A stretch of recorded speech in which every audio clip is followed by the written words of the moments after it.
Every morning of the week, maybe not every, but I'd say 80% of the mornings of my life, I turn on my Bose soundbar in my living room. I have a little app for it on my phone, and I look down the list of music artists that I want to play. And I would say 80% of the mornings, I hit my Travis Greene radio station. So I know a lot about Travis Greene, and I've heard him talk about his testimony when he does his music, and heard him talk about his own story, his children. But today I have a special treat because I get to know the beauty and I'm sure some of the power behind the ministry that Travis Greene has. Apart from the ministry of her husband, Dr. Jackie Greene is a woman of power in her own right. She, of course, is co-pastoring at Forward City Church with her husband, Travis Greene. She's a Bible teacher. She's a women's ministry leader. She used to be a dentist. You'll learn more about that. But I also want you to know that she has learned what it is to be comfortable in her own skin and is excited about sharing that message with others as well. Welcome, Dr. Jackie, to the show. Thank you so much for having me. It means everything. Well, listen, I want to know, what do people call you? Is it a Dr. Jackie? Is it a Pastor Jackie? Is it a pastor? What are we doing? When I tell you they do everything in between, they do Pastor Doctor, they do PJ, they call me Jackie, they call me Dr. Jackie. So literally whatever comes comfortable to you, I'm fine with. Jackie is just fine with me, totally. So I'm good. Okay, was a book on your list? That's what I want to know. Was a book on your list of things you wanted to do in your life? I'm not that girl. I'm not the girl that like writes out like, oh, I am very much the girl that's like, I want to be in the face of the Lord in a way that I'm always pursuing him and asking him like, God, what do you want for this season? And if a book is what you want, that's what you get. And he said like out of the blue, it was not something that I was aspiring toward. You need to finally tell this story. There are a lot of other women that are dealing with the thing that you've dealt with, and you have a responsibility with the same comfort, with the same level of freedom that I've given you. You need to go back and give that freedom. And so that's really, I think, the heart passion behind how Permission to Live Free came to be. I felt like I had to tell the story that helped liberate me so that other women wouldn't have to live through the same level of bondage and paralysis that I did. And you said, dealing with bondage, dealing with paralysis, dealing with the struggle. What was the struggle? I was not comfortable with who God made me to be and how God made me to be. I think that I was always aware that there was something special about me. I was always aware that I had a difference. But for instance, I felt like I always had a gift of love, and I loved deeply. From a little girl, I was a girl that would ride in a grocery cart with my mom, and I'm looking at the lady in line behind us like, hi, you're so pretty. I love you. It was just always natural and innate. I would be in a car with people beside us and at a traffic light, and I'm like, Mommy, they seem like they're sad. I always have felt deeply, but as I grew older, I always felt like, loving people is not really a gift. Like, I thought it wasn't good enough. So it was so many things that I recognized about myself, but all of it, I always felt like this isn't enough, or this is just weird. And I would push it away. And it was a journey of me coming to know that through the abandonment of my father leaving and going back to Ghana, West Africa to serve his homeland, that abandonment and that rejection did not have to be the label that I wore for the rest of my life, that I could step over that hurdle to get to know that there was an Abba that still loved me, that would also heal me enough to love my real father through where he was. And so I think that was a part of it. It was just identity issues at large, a lot to do with some of the trauma I dealt with as a child, but also with me just wanting to, fighting really hard against the God creation, the beautiful masterpiece that God made in Jackie Greene. So give me an example of a time when you realized, or is there a time, is there, as one of our friends would say, an aha moment where you were like, this is ridiculous? Because I think that's for me, and I've had multiple points like that where I'm thinking, this is ridiculous. My behavior, or my out of control emotions, or my response, or what someone is saying, or my unwillingness to move forward in something because I'm doubting myself. And I'm like, this is stupid. Not that the pain isn't real, and not that the experiences or the trauma didn't happen, but that it's getting in the way of me doing what I'm supposed to do in this world. Do you have an experience like that, or a time when you remember feeling that way? Like, girl, you're going to have to get through or over this. Yeah, I feel like, if I'm honest, it was a lot of moments. Yeah. It was a lot of moments. I would say if I had to just like culminate it into one big moment, I can recall a time my hair had played a really big role. So like literally, funny story. This is the first time I've had on a wig in maybe 7, 8 years. Okay. Literally today was the first time I ever put on a wig. That's a good wig. I just want to say this. Now, some people are going to watch us and some people are going to listen to us.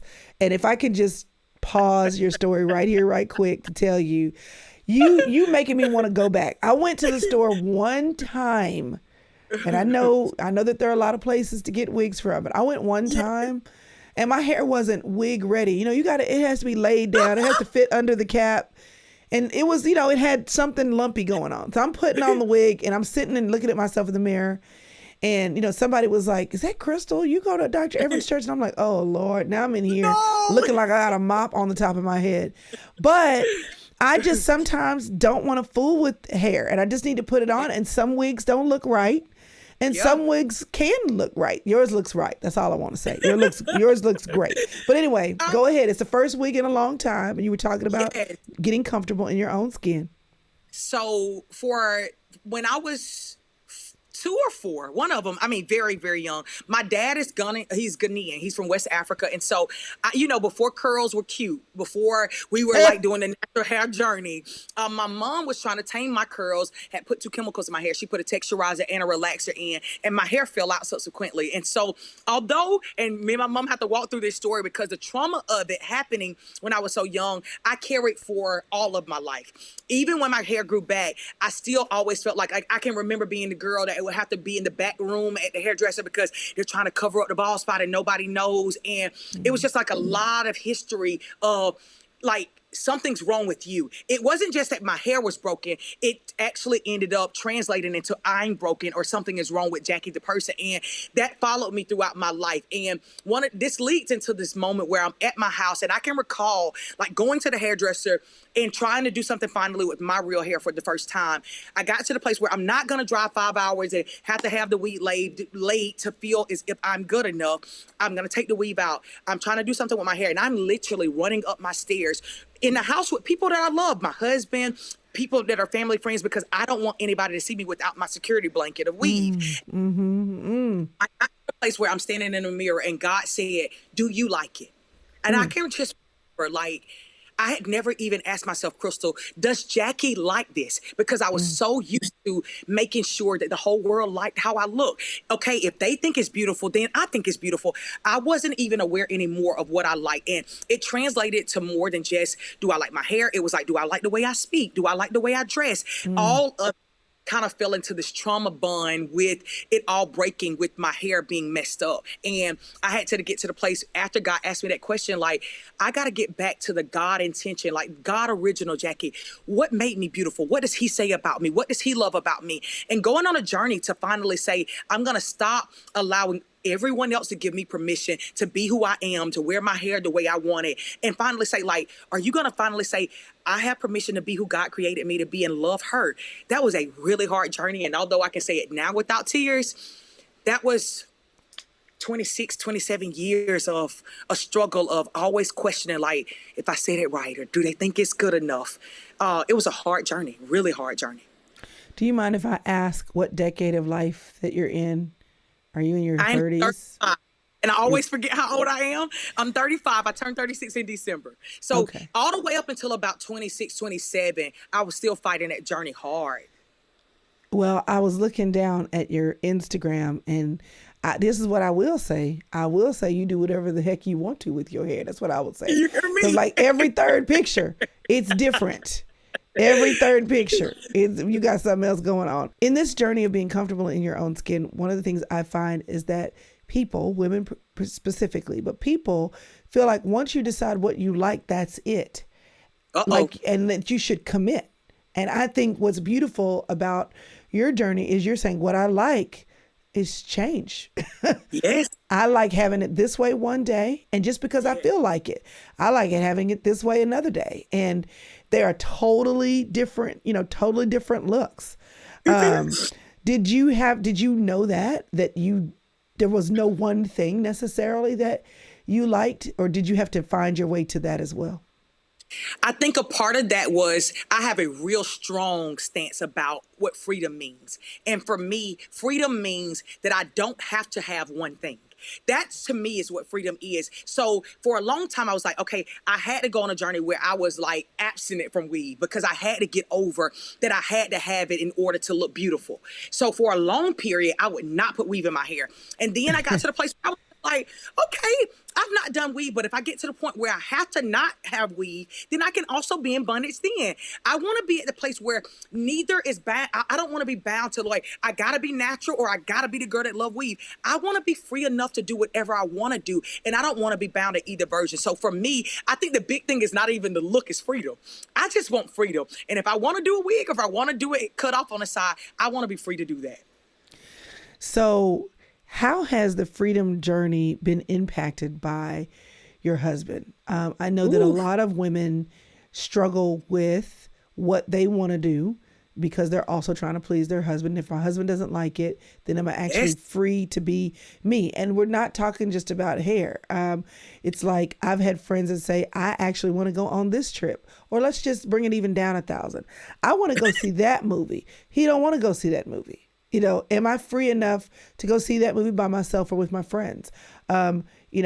He likes me in these clothes and we're supposed to honor our husband, but where is the freedom, inside of what he likes for me to do the things that I like? And women really struggling with that, particularly, I think, in the first 5 to 10 years of marriage, working out what submission looks like and what glorifying your husband looks like, being his glory, being a crowd, like all of those things. Because what you find is that if a woman doesn't figure that out, she will. Well, let me just say, every woman I know at some point figures that out. The question is when. It's when. How long will she be married before she goes, I know you like this, but I gotta, or can we negotiate this? And you find that a lot of women, they've been married 30 or 40 years, and then they just start breaking ties. And you're like, wait, what happened? I'll never forget someone that we both know, a music artist as well. We went to dinner with them, and I just noticed a shift in his wife, just some things that she was saying or whatever. I said, girl, you kind of spicy. You've always been like super calm, super quiet, super whatever. And he said, oh yeah, something happened when she turned 40. And he said, I'm not mad at it. She just decided I owe it to myself and to you to be who God created me to be, to speak up for myself, to say what I like and don't like, and to still be here to be supportive, but to be me as I do it. And I think a lot of women struggle to do that. So what has this journey looked like for you as you learn what is needed for you to be free, and for that freedom to overflow into your relationship with your husband, and for him to learn what he needed, what you needed from him, or where you needed him to give you release to walk in freedom for yourself? I love this question because what you're saying is so real to the heart of so many women. One thing that I'll say, Crystal, that I would have to be honest about, and I would say this to any single woman watching, please do yourself the favor of waiting on the Lord and who you marry, because God is everything, right? Like he's omniscient. He knows all things before we do.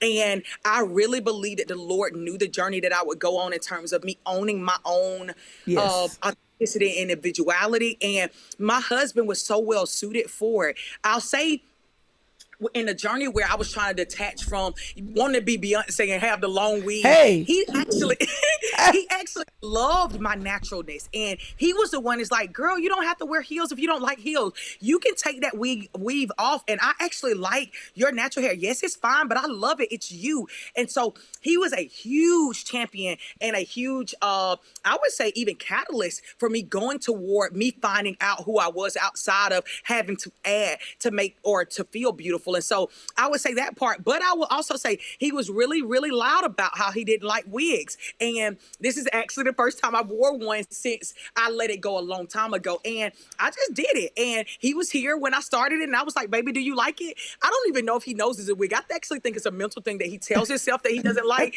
Because when he saw it, he was like, oh, that's pretty. So I didn't go to him asking for permission to do it. At the same time, if he was just like, I hate it, I would probably try to tweak it to at least get to the point where he liked it, but I was at least willing to try it. That's kind of where I stand in terms of the balance of submission and wanting to honor him. I would love that he loved it, but I'm gonna at least try it if I want to. How long have y'all been married? We'll be 12 in December. And when did your freedom journey start? Not when you started waking up to the day you look in the mirror, do I like me? And you started doing the work to move towards a higher level of Jackie freedom. How long ago, how many years ago was that? That was in 2017. And so we had been married about 6 years at that time. Okay. So halfway through the marriage. How has your freedom impacted your marriage? Ooh, I really feel like Travis is a champion for freedom just naturally. He's, I mean, like with his music, like one of them hallmarks is freedom. What I have seen though is the more authentic, I'm a heart girl. Like I am one that's going to be natural. I'll lay it all out there. I'm vulnerable. I'm not one that's going to hold it back.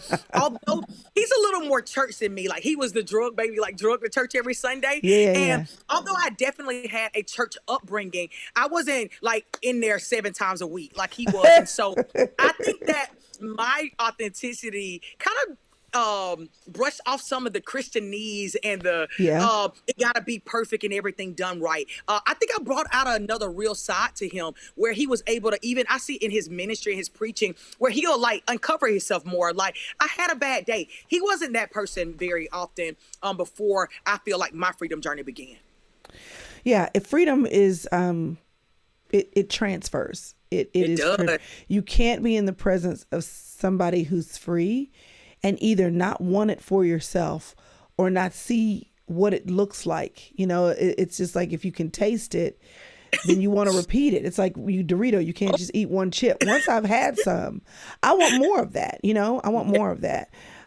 You talk about permission, but permission to, one of the things is to shake off fear.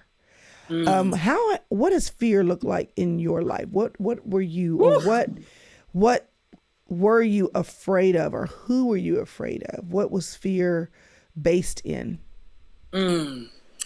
That's a loaded question and a real potent one for my actual journey, Crystal.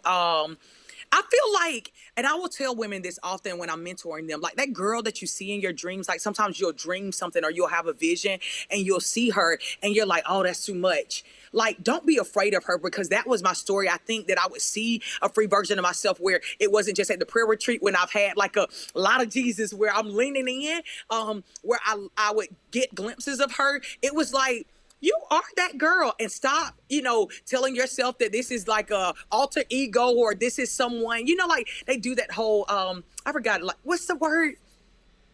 Imposter syndrome. Yes, like I would do that whole idea like, no, this is not who I really am. And I think the more and more I got used to, like, you don't have to be afraid to actually authentically speak the way you speak, be from where you are, dress the way you dress, talk the way you talk, love the way you love, and allow your gifting to be enough. I think I used to feel like, well, if I could prophesy a little more clear, like a little sharper, a little more precise like Travis, or if I could sing like him, then I would be better, or I would be more well suited. When God was saying that I put together your unique characteristics on purpose for your particular call, and you being able to own that would allow you to go forward in freedom. I believe, because for so long I felt like if I could just have a little bit of that, if I could communicate a little bit better, it would make me shy away from showing authentically who I was, and I would hesitate. And a prophet prophesied over me, and I feel like it's the best thing to articulate the fullness of my journey, that I suffered from the paralysis of analysis. I was naturally trained in profession-dom. So it was cross every T, dot every I. And if you can't do it perfect, you don't do it. And I was afraid to fail. And so there was a lot of fear there in trying anything. And so if I didn't know for sure I could do it well, I wasn't going to do it. So that was probably, I guess, like a synopsis of my journey. Like, I can give you a real practical example. My husband asked me our very first service at our church. It was like a Monday night worship and word, only like 40 people there. He was like very cavalier in his approach. He was like, oh yeah, you're going to do the welcome tonight. I literally, like, Crystal, I'm not exaggerating. This is not hyperbole. I literally went to the back, found my mother, and I wept crying because I was like, I don't know if I'm ready for this. Travis does the spontaneous speaking. Like, I haven't prepared to do the welcome. She's like, Jackie, You talk to people all the time. You love people. Just go out there and say whatever's on your heart. And I felt like because Travis was so well suited for ministry that there was something I was missing. And I think for so long I kept telling myself, there's something you don't have. And I just had to get over it. And so I was so afraid to not. I felt so much of a novice in ministry, so to speak, outside of the context of one-on-one in a corporate setting, that I was really afraid to go forward and naturally being who I am. Hey there, listen, God put you together just the way you are because he had an intended purpose for you. The sooner that you're able to agree with God about the gifts that he's put in you and agree with God enough to partner with him in developing your gifts, the faster you get to your purpose, the faster you get to your calling, the faster you're able to bless people in this world with the gift of you. Now, I know that sometimes your gifting, your calling, your design, it's got to be called out of you. Like somebody's got to look at you and say, listen, I see this in you. You've got to be challenged to agree with God about what he put in you. And I know that for me, the best way for that to happen is because people outside of me, my parents, my aunts and uncles, my teachers, my friends, they say, Crystal, girl, you're good at this. Listen, girl, you got to do more of this. You have to do more of this. Put more of this in the world. But I know how hard it is when you don't have that too, because I've had those seasons where people aren't around you to call out that gifting, how difficult it is to think that God can do anything with your life or do with your life what you want to see happen in your life. And community is a key. This is why I created the inner circle, because I realize that sometimes you just need somebody else, somebody outside of your family, somebody outside of your church, somebody outside of your in real life group of friends to call you up, to help you recognize who you are, what you're supposed to be and do in this world, and to agree with God about the good gifts he's put in you. He says in Philippians 1:6 that he's going to finish the work that he started in you. But you know what? We weren't supposed to walk this race alone. So if in your real life you don't have what you need, or even if you do and you want more, I want you to consider joining the inner circle. Why? Because there are an amazing group of women in there who are passionate about being intentional and living the life that God has for them. And also because I'm in there and I am passionate about creating content that will support you on that journey. So if you want to find out more about the inner circle, simply go to thesistercircle.com/inner circle. I'd love to have you draw a little closer, have greater access, and an amazing connective experience with women who love God and who believe that they are called according to his purposes. So listen, if you are feeling something stir up in your heart today because Dr. Jackie is talking to us, well, maybe that's supposed to point you my way. I'm glad you're here, and I'd love to see you in there as well. Let's get back to it. One of the things I think is unique, everybody wants to be free, and we all can sense it. We can smell it when we're around other people that are free in their own skin. Some of the ways that you sense it is your own sense of insecurity, because you realize like one of these things don't look like the other, right? Woo! But the other thing I think that is specific and peculiar to women of color is that, particularly professional women of color, is that there has been a story told that in order for us to be professional, we have to lay down of some of what actually brings us color. And I don't just mean the melanin in our skin, right? It is the way we talk. It is the vernacular. It is. And so whether it's north, south, east, west, whether it's year two country or year two, whatever the word would be, if somebody is from Michigan or Wisconsin, or Missouri, like everybody has a little twang or of some kind, a little specificity to how they talk. Clear talking. What is that anyway? Everybody has a little something in there. And I don't even realize it until I realize that I tend to mirror. We would go to Baltimore. My dad's family is from Baltimore. And so if I would go up there and say, hey, throw me the ball, my cousin would turn around and say, ball? What's a ball? I'm like, what are you talking about? It's a ball. You have to say ball, or, of course, no matter where I go, I'm from Texas. So everything is y'all, everything is y'all. It is what it is. But I do know that as a Black woman, I know how to tighten it up. I know how to get my professional tone down on some of the Southern Texan. I know how to clean it up. I know how to do that. And I think, there are different schools of thought with, are you being professional or are you laying yourself on the table? Without getting into that, I just want to know, for you as a professional woman, as a woman of color, as a woman that's from South Carolina with a very distinct accent, from a professional aspect, like, was any of this something you wrestled with in terms of your professional life? Like, before you started looking at what this looked like in your pastoral role, did you have this even in college, when you're going to school to get your doctorate for, your dentistry, for doing all that? Did you feel any need to rein yourself in that world? It's funny that you bring that up, and I never thought about this, Crystal. I don't really feel like a lot of my insecurities surface until ministry, like until this form of ministry, I should say. That's where I'm going. And that's interesting. Before I actually came into, like, I'm married to a pastor and we're going this route with our life, I was actually just me. I didn't never think about it. I never felt like there was a certain way I had to do it.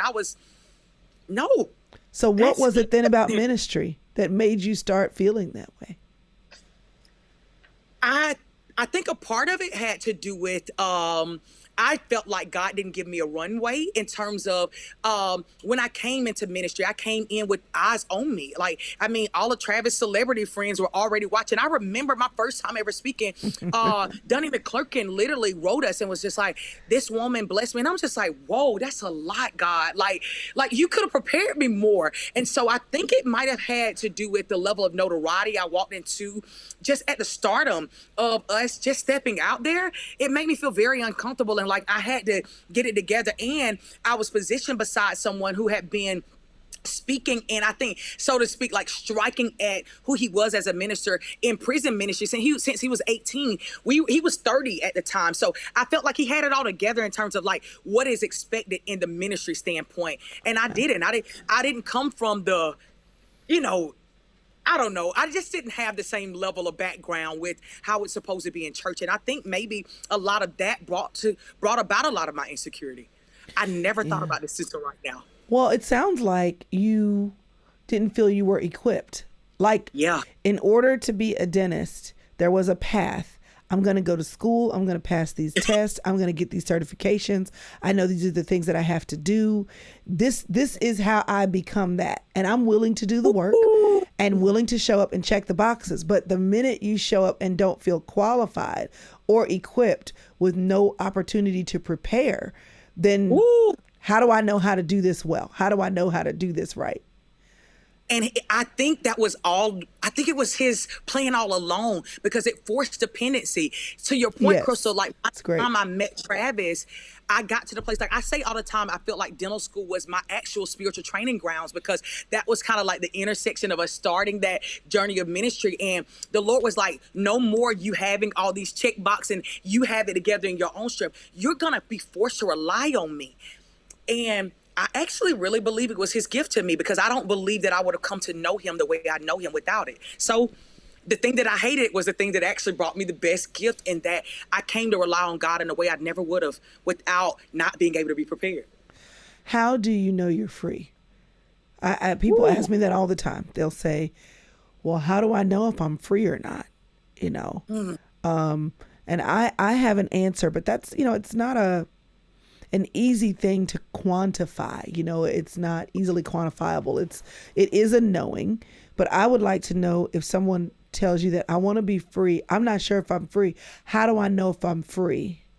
What would you tell them? Or how do you know that you're free?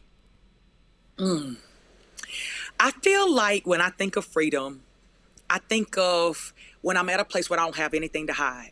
I don't have out in my mind, like when I'm on here with Crystal, I'm not thinking like, I wonder what she thinks of me, or I wonder if it's good enough. Like, I'm not hiding anything. Like, I feel like if I could describe it, it is like naked and unashamed. I am open. I'm vulnerable. I'm back at the original intent of fully relying on the Lord, trusting him in his perfect creation of who I am. I'm wide open. I'm trusting. I'm liberated to show all of me. I don't have anything in reserve, and I'm not afraid. I think that's freedom. So now freedom, we know, you and I know, but I want to clarify, does not mean that just because you have nothing to hide or that you can be naked and unashamed, that everything is visible, everything is public, and everybody knows all your business. That's so good. One of the biggest questions that people ask, whether they're writing a book or whether they're speaking or whether they're sharing in a small group, is how do I know what to talk about? And the assumption sometimes is if I'm free, I can talk about it. And so that's where people bleed all over the stage, right? So if they're an artist and they start telling you all their business, or if they're a speaker and you know it as a listener, because you're sitting in the audience as they talk and you're like, ooh, we don't need to know all of that. Like, we don't need to know all of that. So if I'm free and I know I have nothing to hide and I know I'm naked and unashamed, where am I not hiding? Where am I unashamed if everything is not for everybody? So like, where are you able to be naked and unashamed and get that feeling if everything that you feel free about isn't supposed to be spoken from on a platform? How do you know that? How do you know that? I think that level of freedom that we're describing, I think in absolute is totally reserved for you and the Lord first. Yeah. That is a personal relationship, a very vertical relationship with the Lord. And it is birthed out of prayer to me. Like, it's birthed in a very devotion-centered prayer closet where he lets you take off shame and take off insecurities. But what he does is he equips you to have enough wherewithal where he's healed and he's worked on in your own private time, enough stability to understand you can live a spirit-led life. Where I know that Holy Spirit in moments will say, you need to share this with Crystal. And I've already worked out the kinks where I'm not afraid to share this because I have holding me. But it is a spirit-led life that lets you know that God is asking for this, not that I'm forcing this because I got to prove that I'm free. That's also a level of not being free when you feel like you got to prove that you're free. So yeah, I think the answer is a life of being spirit-led. So what does it look like for the Lord to lead you? Like, obviously you've written a whole book, right? So there's a lot of this message that's in the book where you're talking about your story. You're talking about what God has taught you. You're talking about your hair. You're talking about all these different things, the tennis shoes with the, the beautiful dress. When the Lord has released you, and that's the only way that's the only word I can think of. When he has released you, that because you've received a measure of freedom with him, that you can share the journey of freedom with others. And you talked about being Holy Spirit led. What does it look like for the Lord to tell you, to lead you? How can you give me some palpable physical words? What does it feel like? What does it sound like? What does it look like for the Lord to lead you in general, but specifically in this issue? You know what, Jackie? I know you and I have worked this out. Now I want you to put it on paper and talk about it. Now I want you to make that a part of a talk that you give on Sunday. Now I want this to be a part of your platform. How do you know when there is a shift from personal, private freedom to sharing that freedom journey? What does it look like for the Lord as he leads you to release you to share publicly? Two words come to mind for me. One is peace. And my mom would also often say this to me as I was a young girl, Jackie, where peace stops, you stop. And I separate. That's so good. Woo! Hold on a minute. Hold on. That right there was good. Where peace stops, you stop. I just want to call that one out. That is amazing. Go ahead. That was good. So really good. I look for shalom of God. He is the God of I look for when I am on a journey, or God, I feel like you're calling me to this opportunity. God, I feel like you're calling me to share about this. If I start to sense angst, not fear, not because sometimes what's the difference? What's the difference between fear and angst? So to me, or for me in my personal walk with the Lord, angst is like where I feel unsettled. Like I keep going back and forth. Like I feel like I'm kind of forcing this. Like I'll feel almost like I'm like going against the grain. That's than like the butterflies where like, ooh, this is like, God, you got me stepping out here. It almost feels like something beyond myself, but there's still this almost like peace underneath it. It's like almost like kind of like your heart palpitates, but like it's like almost there's this fire and fulfillment where you can sense that, like almost like the wind behind you, or the Father pressing you. something. Like, yeah, this is bigger than me and God. I'm leaning on you more, but this is you. Versus, I feel like I'm forcing something, and that's when he's not there. And he's saying stop. And I'm not leading you to say that. You might be trying to prove something here. Like, Jackie, why? I'll start to feel like angst. Like, I don't know if I'm supposed to go do that. For instance, me and my team were talking about doing a master class, and every time it would come up, I would just kind of feel like, I just keep feeling this, like, I don't really know if God is asking for that. And I don't ever want to do something that he's not in, because if he's not in it, then I have to sustain it. And I don't ever want to be in that place. So there'll be this consistent, I don't think so, that'll keep coming up, this alarm where you don't feel the peace of God. But then another word that comes to mind is following the breadcrumbs.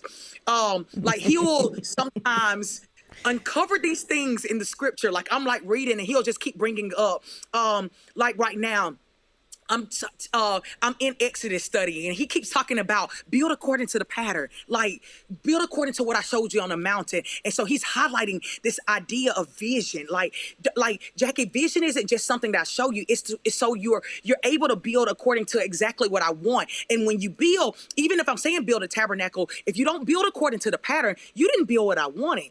And so I'm coming to recognize how important vision is and how important margin is to get vision. Because when I get vision, this precise instruction of the Lord, and then I can build according to the pattern, and I don't have to go guessing. And so it's like that was a breadcrumb. And so if he keeps highlighting this, and he's saying it in Exodus 26 and 27 and 28, he's making that loud on purpose. And so that'll be I'll know the next thing that he's wanting me to share about, like I'm sharing right now. He just brought that up to be like, I was telling my best friend, we went on this little retreat yesterday, and I was telling her one way that I will make the Bible really alive is I'll talk about it like episodes. Like, I wonder what's going to be in Exodus 28, like episode 28 of the Bible. What is he going to be talking about right now? And although, people can get bored, like, oh, he's just talking about how to build a tabernacle. You need to find out what he's saying loud over and over again. And he keeps saying, build according to the pattern. That for me is the breadcrumb, and how he'll illuminate what he wants me to be focused in on. And that clearly might be what he's speaking to the Greenes for this time. And so that's the thing that I'll be echoing as a wife to my husband. Daddy, husband, like, God gives you vision. We got to build according to the pattern. We can't just go out there. If he's going to say strike the ground, we got to strike according to the pattern that he's asking us to strike. And so that's one way you know what God is leading you to in that season of your life, practically. Listen, I'm going to have to put that back on replay, take notes on it. Because, that's one of think about it. How many people have asked you, how do I know if God is talking to me? How do I know if he's saying, how do I know if these are my thoughts or his thoughts? I'm not that middle ground. And when people give the churchy answers, and there's nothing wrong with churchy, but if people give the churchy answers, if you just walk with him, you learn how to hear his voice. That is true. But people want to sink their teeth into it. Like, what does it seem like when he's speaking? And I love some of the things that you were saying, like just that you may have fear, but there's a deep knowing underneath it. There's something underneath it. I loved how you talked about going against the grain in your own strength. So the church way to say it is, you don't want to operate in your own strength. Well, what is that like? What is that like? That is like there is clearly something flowing, and I'm going in an alternate direction or in a cross direction or against the grain. Like, that was very, very clear. And I think that people who listen can understand that. You seem like a pretty bold person. And I know that one of the goals that you would have of women who get this message, get the book, listen to more from you, is that they're willing to show up and be bold as they were created to be. You are a bold person. I can tell that. How does this message translate for someone who does not have a bold personality? What does it look to show up if showing up doesn't look like, front of the magazine cover with ballroom gown and with my tennis shoes on? Showing up on stage, this week my hair has a wig, this week I got braids, this week I got nothing. Showing up on, like, what does it look like if I don't have a microphone in my hand? How does my freedom, what does it look like for me to show up if I'm not doing that in the kinds of ways that Dr. Jackie is? I love that question. The first thing that came to mind, Crystal, was meekness. Meekness is strength under control. And it was such a model of who Jesus was. He wasn't, with flamboyant clothes on. He wasn't, fighting to be at the front of the line. He was very clear in who he was and his call, and very true to the assignment. boldness shows up in that you are true to the assignment of God for your life. And so if you are being called in this particular season to mommy, you might be at your, getting ready to have your first baby, being honest and authentic enough to say, like, God wants me to mother this way, and being authentic to, like, I feel like he wants me to homeschool, or I feel like he wants me to pull away from my job in this season, or I feel like he wants me to make the 3 meals a day. That is a bold declaration to be honest about. This was the vision that God showed me for my particular life, and he wants me to do that particular thing. And me doing that is a bold declaration to be authentically who God made me to be. No different than the teacher who's been called to run a classroom of 20 kids. You actually showing up and maybe just laying your hand on a student, maybe never saying I'm praying for you, but just laying your hand on them to speak words of comfort and encouragement over that child. That is you authentically showing up how God made you and serving the assignment for which you have breath. And I don't think anything is more bold than that. You authentically being exactly the way God made you to be, and not trying to alter it or fix it or tailor it to be anything other than that. To me, is boldness. It's not necessarily being loud in volume, it's being loud in obedience. And that to me is the boldness that God is after, more than something that is so loud or boisterous, so to speak. So very good. I mean, this is so good. I think that showing up where we're supposed to be and ignoring, all the stuff. We know we're not supposed to pay attention to social media. We know we're not supposed to pay attention to what Betty Sue is doing across the street. But showing up where I'm supposed to be. There are so many people that are doing things every day and they don't feel like I'm supposed to be here. They are a teacher and they just don't, they don't feel like they're supposed to be here. They are at home with their kids and they're changing diapers. Oh my gosh, I left a great job. I mean, I'm choosing this, or, I'm not able to progress on my job as fast as I would like, because of the responsibilities I have with my children. Man, this is great honoring, God honoring stuff. But man, this is hard. I don't want to be here. I don't want to change these diapers. I don't want to be the teacher. I don't want to be the secretary. My boss is horrible. I don't feel free. And I also don't feel like I am where I'm supposed to be. And being bold, how can I do that? How can I be free when I'm on the road to freedom? So I'm not there yet. And showing up where God has me right now also doesn't have me feeling free. I'm in a season of going to school. I'm in a season of building my career. I'm in a season of raising kids. I'm in a season of trying to figure out what the heck I want to do with my life, because I'm in college and I still don't know what to major on. Like, this sounds great if I can walk in freedom, knowing what it is that I love, knowing the passions that I have, and moving forward. But if I don't know, like, I don't know, I don't, I want to be comfortable in my own skin, but I can't attach freedom to what I do every day because I don't like it. What would you say to that person who is wanting to grab onto what you're saying, but they don't yet know how or where they're supposed to show up in a way that is highly meaningful to them? It just feels like they're wasting or just, spinning their clocking time. Yeah. I would say, this one truth is something that made me go hard after freedom when I was living in a season of some of those same things. I was changing the babies. I felt insignificant. I felt like no one cared. If I didn't show back up to Fort City, it wouldn't matter. Right. All of it. Like, I'm sick of these kids. I'm sick of this marriage. I'm sick of this house. I'm sick of all these are supposed to be blessings. It don't feel very blessed right now. I feel over it. Like, okay. I was like, you know what? I'm due up on all of the showing up for everybody. I feel stuck. One of the things that kind of kept me as a promise that I had always held in my heart is that if God would send his son to die because he loved me so much, then I would have to think about why he sent his son.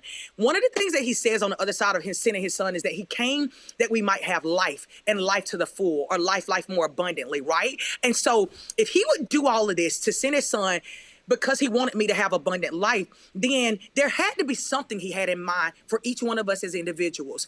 And that had to include Jackie. He didn't send his son without me in mind.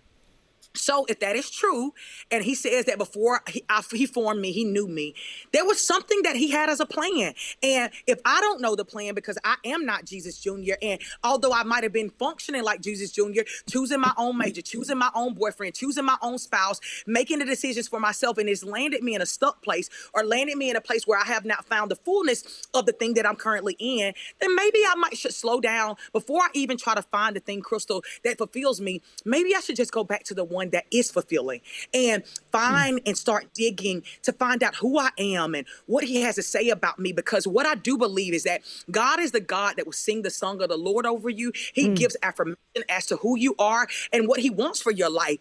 I think even just pausing to go back to him and be honest. God, I'm not fulfilled. God, I feel stuck. I feel paralyzed. I feel like fear is getting the best of me. It's a good starting place of just being vulnerable and being honest. What I love to tell people often, that it was so true for my story, is God will not heal what we hide, but he's so true to he's so true to heal what we will be willing to reveal. And when I was honest enough to say that it wasn't everybody else's fault, I didn't need more support, I needed to get to the place where I was honest with myself that I wasn't fulfilled and be willing to do something different. A lot started changing for me. God will not heal what we hide. Wow. He will not. Wow. The more I was willing to uncover, he kind of started to step into those places, and he started to reveal things about me. Like, Jackie, you love to pour into women. And before you know it, it was like these breadcrumbs after the next breadcrumbs started leading. One small yes would lead into another yes. And I didn't go after, I wasn't in pursuit of anything. I was just in pursuit of him, in pursuit of learning to find fulfillment with him. It unlocked the doors of fulfillment in every other place. There wasn't a destination. He was my destination. Me getting to know him better. And not just being after a thing, because all those things change. Man, I found real life when I found Jesus. And that's just the truth. That's not a churchy cliche. The best and most satisfying feeling, even today, with all the things that I've done, is still found in that little prayer room downstairs with me and him. That's what I was going to say. You said he was your destination. I found Jesus. Now, you went to church, you knew the Lord, but in this season of your life, going deeper, chasing after him looked like, and you answered that at least partly by saying that little prayer room downstairs.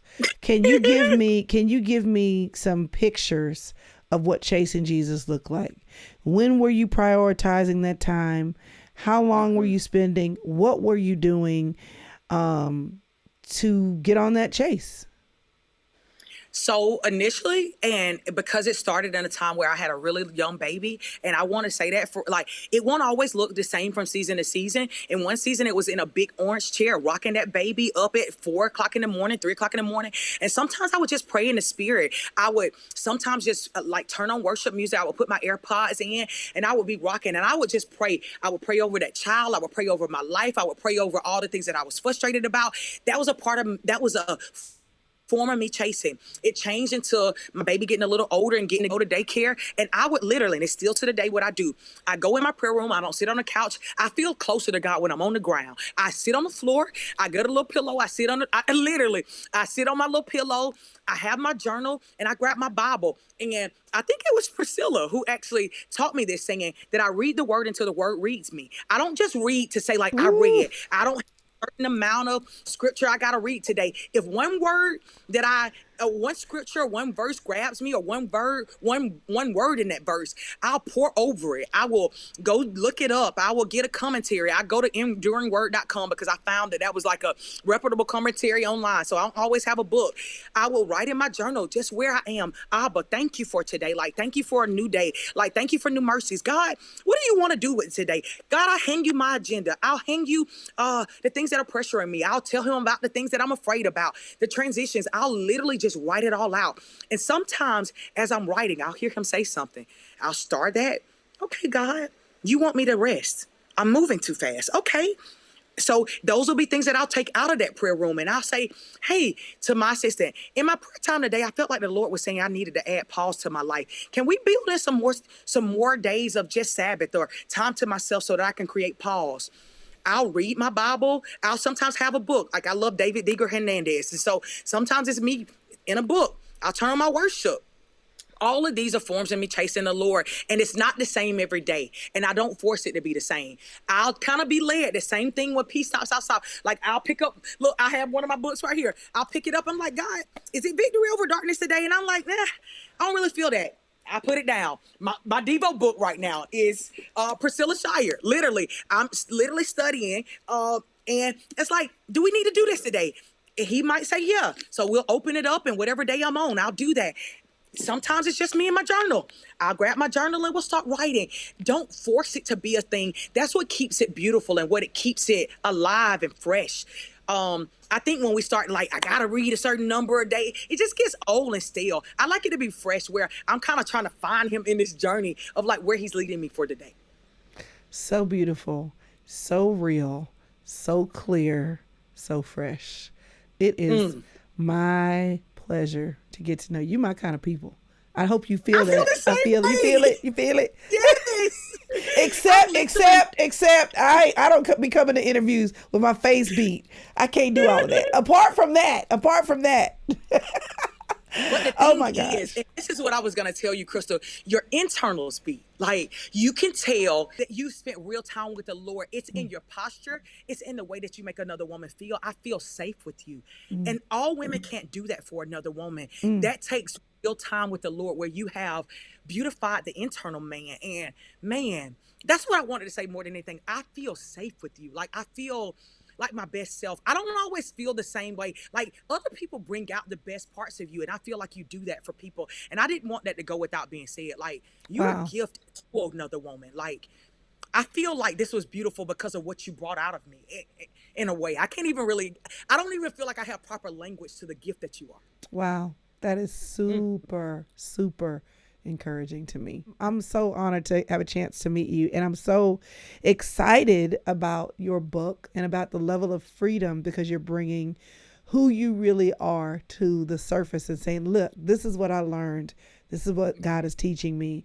And I think the biggest thing that's so important is that as I ask you the questions, you were like, I may not even have the fully developed words to say it, but let me describe to the best of my ability how this works for me. And as you went through that, you have given teeth. Like, people can sink their teeth into what you're saying. Like, oh, I see what she's talking about. I can do that. Like, even when you were talking about the books, you just freed somebody from feeling like a failure that they don't finish, that they go from whatever is needed from book to book as on a needed basis, not because completion isn't the goal, transformation is. And so that was freeing. Just that one little thing is very clear, very, very clear and easy to implement. So thank you for being you. Thank you for joining me.